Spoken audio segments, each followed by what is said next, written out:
Our reflection is on the second week of Lent, Wednesday.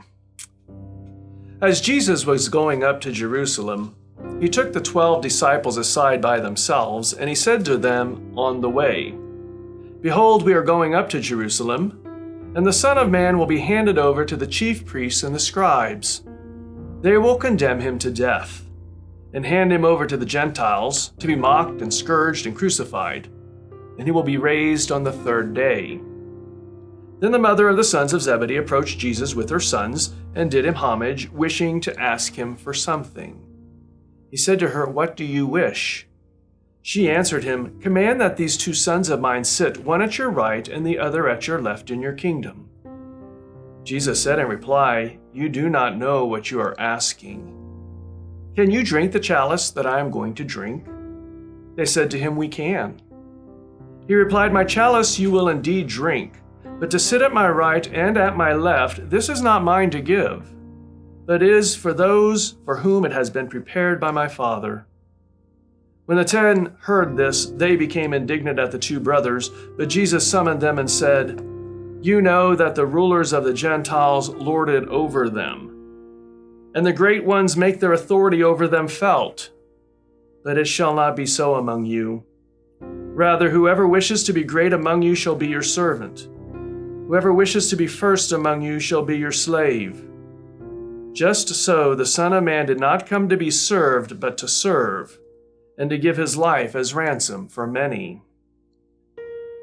A good reflection upon this to start us off to think about is the perspective of life reflects back to my own advantage. Most of the times when we think about life, it's always to our own advantage. There's nothing wrong in one sense of thinking it in this terms. It's just that what happens is it can become a selfish reality within our own person. And a new advantage during this Lenten season might be, how do I change my perspective about my own advantage as the advantage of the other, whether that other be God or whether that other be people? You know, Jesus, in the very beginning, talks about him having to go to his own suffering. He's going up to Jerusalem where he will suffer. He's going to be taking up his cross.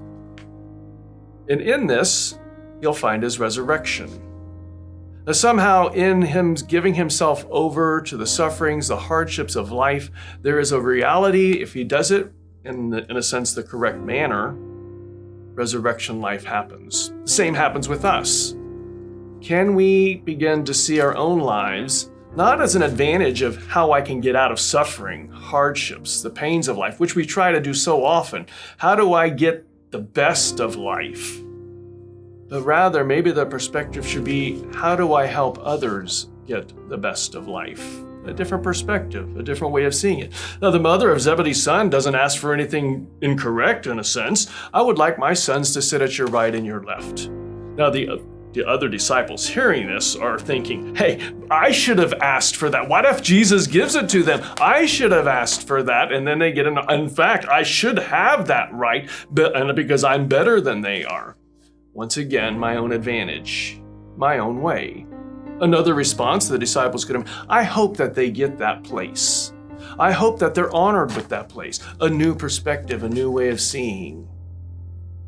Just something to think about as we enter into Lent. How often am I looking at my own sufferings and hardships, trying to get my own advantage out of it so that I don't have to suffer, and maybe somebody else has to take it on for me?